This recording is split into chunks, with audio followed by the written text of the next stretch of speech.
ભાગ્યશાળીઓ કસાઈ કરમ બાંધે જ, એ કમ્પલસરી નથી. કરમ બંધાય, કસાઈ માની લો કે એ વાડકાપ કરે જ છે, પણ અંદરથી એનો આત્મા રડતો હોય ને, ગમે તે કારણસર બિચારાને આ કામ કરવું પડે છે, પણ એ અંદરથી રડતો હોય ને તો રસ રેડાતો નથી. જીવહિંસા થાય છે, જીવવધ થાય છે, પણ રસ રેડ્યો નથી. તો શાયદ રસ નથી રેડ્યો તો કર્મ પણ એનો ચીકણો ઓછો બંધાય. બાકી તો જીવવધ કરે છે, હિંસા કરે છે, એનો ફળ તો એને મળે. તો આ જેણે કોટીમરાની છાલ ઉતારી એ આયુષ્ય પૂરું કર્યું. કોઈ ફાઇનલ નથી કે કર્મ અત્યારે બાંધ્યું છે તો હમણાં ને હમણાં પણ ઉદયમાં આવી શકે છે, અધવચ્ચે પણ ઉદયમાં આવી શકે છે, ભવ સમાપ્તિ થતાં થતાં પણ ઉદયમાં આવી શકે છે, અને ન પણ આવે ઉદયમાં, એ નિશ્ચિતતા નથી. કર્મ બંધાઈ ગયો, ઉદયમાં આવ્યો નથી તો એ સત્તામાં પડ્યો છે આમને આમ, કાંઈ મને આપણને હેરાન નથી કરતો. જેણે કોટીમડાની છાલ ઉતારી હતી એને કર્મ કેટલા ટાઈમ પછી ઉદયમાં આવ્યો? 12.5 કરોડ ભવ પછી એ કર્મ ઉદયમાં આવ્યો.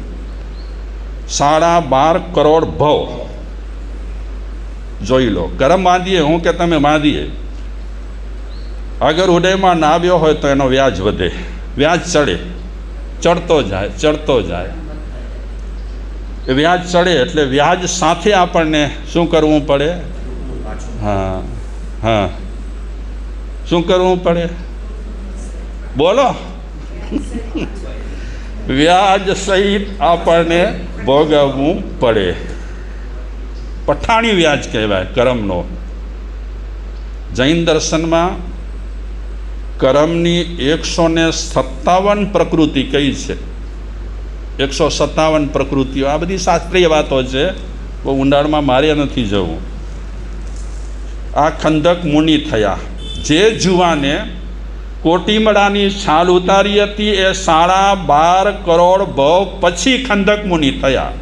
અને એ ખંદક મુનિ થયા પછી જે તે બનાવ બન્યો, એ જે તે બનાવ બન્યા પછી રાજાએ હુકમ કર્યો કે આની જીવતે ચામડી ઉતારો આ સાધુની.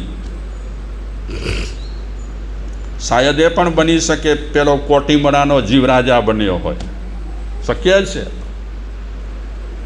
બની શકે છે. કાંઈ પણ કર્મરાજા ઉથલ પાથલ કરી શકે છે. ઓર્ડર આપ્યો ખંદક મુનિને જીવતે ચામડી ઉતારો, અને ખંદક મુનિને તેડી ગયા, ચામડી ઉતારવાનું ચાલુ કર્યું. આ તો જીવો બધા સમતાધારી હતા, ખમતીદર પણ હતા. એ ખંદક મુનિએ મારાઓને કીધું કે ચામડી ઉતારતા તમને તકલીફ ન પડવી જોઈએ. જોઈ લો શું કીધું? ચામડી ઉતારતા તમને તકલીફ ન પડવી જોઈએ. હું બારી પર બેસું છું, તમને હવા બંધ ન થવી જોઈએ. ન સમજ્યા? હું બારીમાં બેસું છું, બારી પર બેસું છું, બીજાઓની હવા બંધ નથી થતી ને. પણ માણસ શું વિચારે? બે જો નેરણું જ કોલા પાકે, પાકે પાંચો મેરણું પાકે, હવા છે તી કે નથી છે. પેટ મોઠા મારું બોરા થઈ ગયા.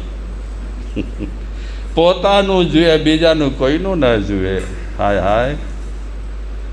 પછી તે રીતે આપણને ફળ મળે. ખંદક મુનિએ કીધું મારાઓને તમને તકલીફ ન પડવી જોઈએ, હું તેમ જ ઊભો રહીશ. હવે વિચારો, જીવતે ચામડી ઉતારાતી હોય અને માણસ પ્રેમથી કહે કે તમે કહો તેમ ઊભો રહું, એ કેટલી ક્ષમતા હશે, કેટલી ક્ષમતા એમનામાં જામી હશે. અને જીવતે ચામડી ઉતારાઈ કેટલા ભવો પછી? 12.5 કરોડ ભવ પછી એ કર્મ ઉદયમાં આવ્યું. એટલે આ કર્મની તો અટપટી બધી વાતો રહેલી છે.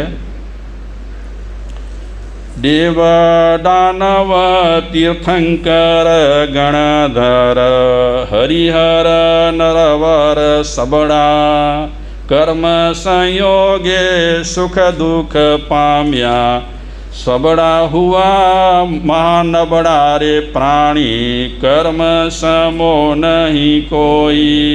कीधा कर्म विना भोगविया, छूटक बारो न होय रे प्राणी, કર્મ સમો નહીં કોઈ। કર્મ ભોગવ્યા વગર છૂટક બારો નથી, બધે ઠેકાણે લાગવગ ચાલે, પણ કર્મ સત્તા પાસે કોઈની પણ લાગવગ ચાલતી નથી। છે કાયદો કર્મરાજનો, હિસાબ પાઈ પાઈનો, વોરંટ વગડે આવશે, વોરંટ વગડે આવશે, ત્યાં નથી રાજ પોંપાબાઈનો। પોંપાબાઈને ઓળખો તમે?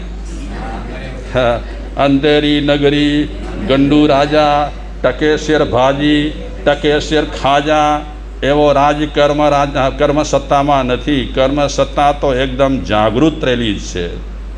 ખરેખર આપણને વિચાર થાય કે આટલા બધા જીવો છે, એ કર્મ સત્તા પાસે કેવો ચોપડો હશે કે દરેક જીવોના કર્મ સત્તાના ચોપડે ચડી રહ્યા છે ને। હા, એક નાનકડો પ્રસંગ રહેલો છે। ગુરુ શિષ્ય જતા હતા, તો એક સરપ પડ્યો હતો અને એ સરપને કીડીઓ ડંખ મારી રહી હતી, મતલબ કે ખાઈ રહી હતી સરપને। તો ગુરુજીને શિષ્ય કહે છે કે ગુરુજી, આ બિચારો સરપ આમ તરફડી રહ્યો છે અને હજારો કીડીઓ એને ચટકા ભરી રહી છે। તો ગુરુજીએ કીધું શિષ્યને કે વત્સ, માણસ જેવા કર્મ કરે તેવા એને ભોગવવા પડે। માણસ જેવા કર્મ કરે એને તેવા ભોગવવા પડે। તો ગુરુજીને શિષ્ય પૂછે છે કે આ સર્પે એવા તે કેવા કર્મ કર્યા કે જેના કારણે અત્યારે કીડીઓ એને વીંધી રહી છે, ચટકા ભરી રહી છે? તો ગુરુજી કહે છે, સાંભળ, આ સરપ કોણ હતો અને આ કીડીઓ કોણ છે? આ સરપ માછીમાર હતો, સરોવરે જઈ માછલા પકડતો। કોઈક સાધુ સંતો ત્યાંથી પસાર થયા અને માછીમારને સમજાવ્યો કે આવી રીતે તો માછલીઓ મારે છે, પકડી પકડીને વેચે છે, સારું નથી, બીજા કંઈક ધંધા રહેલા છે કરને। તો એ સાધુ મહારાજની એ માછીમારે મશ્કરી કરી, ઉપદેશ સાંભળ્યો ન સાંભળ્યો કરી નાખ્યો। ગુરુજી શિષ્યને કહે છે કે એ માછીમાર મરી કરીને સરપ થયો અને માછલીઓ મરી કરીને કીડીઓ થઈ। તો માણસ જેવું કરે તેવું તેને ભોગવવું પડે। આદિશ્વર અંતરાય વિટંબ્યો, વર્ષ દિવસ રહ્યા ભૂખે, વીરને 12 વર્ષ દુઃખ દીધું, ઉપન્યા બ્રાહ્મણી કુખે રે પ્રાણી, કર્મ સમો નહીં કોઈ।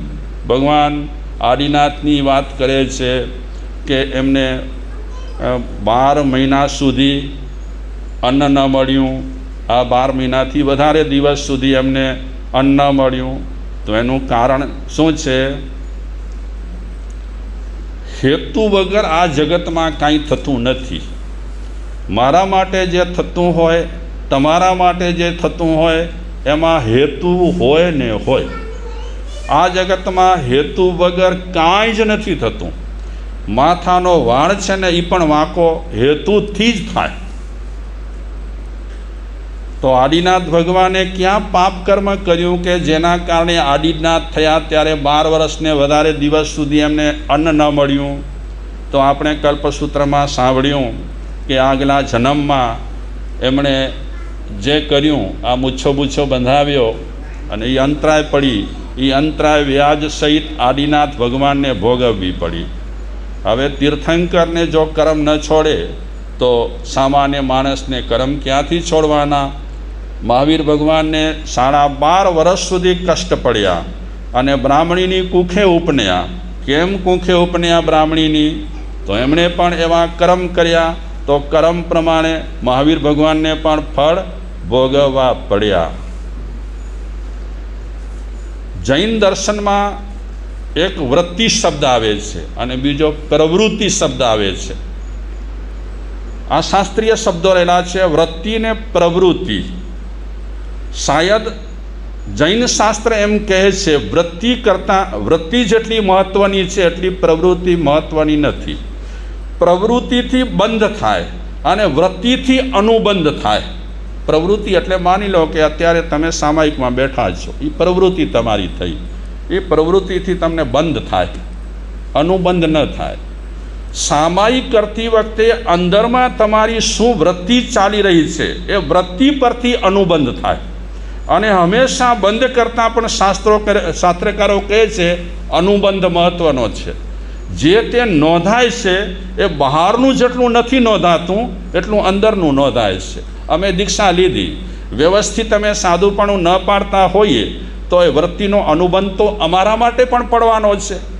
બંધ પડશે, અનુબંધ પડશે, પણ બંધ કરતાં અનુબંધ માણસને આગળ આગળ આગળ ખેંચી જાય. એટલે મહાપુરુષો એમ કહે છે કે અંદરમાં શું થઈ રહ્યું છે તે તરફ ધ્યાન દો. બહારથી તો ક્રિયા આપણી બધી સારી હોય, ભક્તિ થતી હોય ત્યારે આપણે નાચકૂદ કરીએ વગેરે, આરતી વગાડીએ આપણે, પણ આરતી વગાડતી વખતે તમારો ઉદ્દેશ હોય કે હું જો ફોટો અચીંદો કે ન અચીંદો, તો અહીં આરતી મેં ધ્યાન ના આજો, ભક્તિમાં ધ્યાન નથી તમારું ધ્યાન શેમાં છે? ફોટામાં છે.